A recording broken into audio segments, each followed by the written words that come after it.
헌법재판소 국정감사에서 여당은 민주당이 추진해온 검사 탄핵을 두고 이재명 방탄용이자 검사를 넘어 판사까지 위협하는 것이라고 날을 세웠습니다.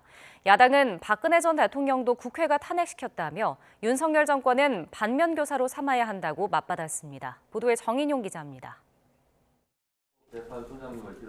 국민의힘은 탄핵 심판 사건을 최종 판단하는 헌법재판소 국정감사에서 민주당이 탄핵 소추를 남발하고 있다고 포문을 열었습니다. 이재명 대표나 민주당 비리를 수사한 검사에 탄핵 압박을 하고 담당 사건 판사들까지 위협하고 있다는 겁니다. 21대 국회의 가장 큰 특징은 탄핵의 정쟁 도구화, 탄핵 소추를 하면 즉시 직무가 정지되니까 굉장히 큰 정부 압박 수단으로 작동을 하는 거죠. 민주당은 검사 등 공무원의 잘못을 바로잡는 건 국회의 당연한 권한이라며 박근혜 전 대통령도 국회가 탄핵했다고 반박했습니다. 김건희 여사가 윤석열 대통령의 비선 실세라며 비선 등을 사유로 탄핵당한 박 전 대통령 사례를 반면교사 삼아야 한다고 역공을 펼쳤습니다. 권력은 국민으로부터 나오는 거야 라고 하는 걸 인지해야 합니다. 김건희 여사의 사익이 끼어들어서 국정이 농단되고 있다는 겁니다.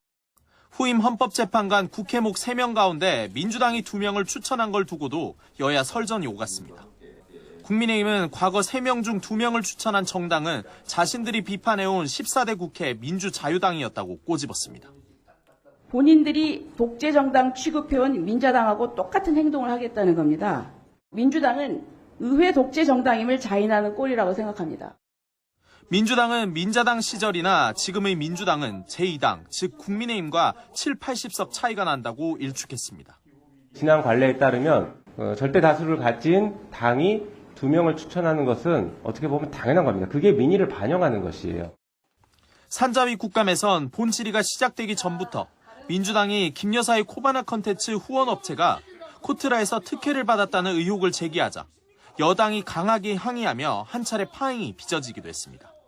상임위원회 회의장 곳곳에서 김 여사 관련 의혹으로 모든 국감 이슈가 블랙홀처럼 삼켜지고 있습니다. 의사 진행에 대해서만 발언을 해야지 국감하고 전혀 다른 내용을 물론 어디 민주당 지도부에서 시켰겠죠.